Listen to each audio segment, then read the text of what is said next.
All Pakistan fire and rescue association की तरफ से मुल्क भर में आलमी फायर फाइटर्स डे जहां मनाया जा रहा था, वहीं शान तौर पर मनाया गया। शोधा की यादगार पर हाजिरी, सलामी और फूलों की चादर चढ़ाई गई। फायर एंड सेफ्टी कॉन्फ्रेंस में भरपूर शिरकत का फैसला भी किया गया। फायर फाइटर्स को कानूनी मराहत और दौरान ड्यूटी समाजी तहफ़्फ़ुज़ देने का मुतालबा किया गया। दुनिया भर की तरह पाकिस्तान भर में भी आलमी यौम फायर फाइटर्स शान तौर पर मनाया गया और शोधा को खिराज अक़ीदत पेश किया गया। कराची में all Pakistan fire and rescue workers association के जनरल सेक्रेटरी सैयद ज़ुल्फ़िकार शाह ने फायर फाइटर्स से मुलाकात करके इनकी खिदमत को सराहा। शोधा यादगार बनाने के लिए हुक्काम बाला से बातचीत करने और फायर फाइटर को 31 माह के ओवर टाइम की अदायगी समेत दीगर कानूनी मराद दिलवाने की भी यकीन दहानी करवाई। जबकि जस्टिस हेल्पलाइन के तहत मई के आखिर में फायर एंड सेफ्टी कॉन्फ्रेंस में शिरकत करने का भी फैसला कर लिया गया है।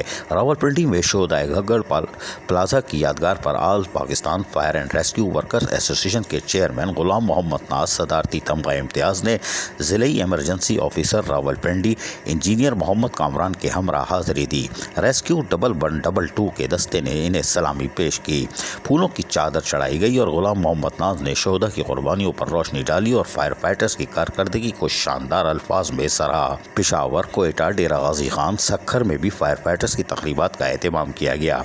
इस मौके पर मुकर्रीन ने कहा कि पाक फौज के बाद फायर फाइटर्स की तकरीबात का एहतमाम किया गया है और इस मौके पर मुकर्रीन ने कहा कि पाक फौज के बाद फायर फाइटर दूसरी फ्रंट लाइन का दर्जा रखती है, जान की परवाह किए बगैर लोगों के जान और माल की हिफाजत करती है और यकीनी तौर पर फायर फाइटर किसी से पीछे नहीं।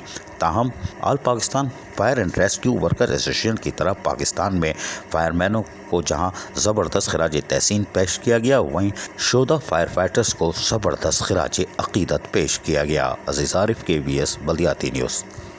ऐसी ही खूबसूरत वीडियोस फ्यूचर में हासिल करने के लिए रेड बटन पर क्लिक करके और बेल आइकॉन को प्रेस करके हम सबके सब्सक्राइबर बनना मत भूलिए।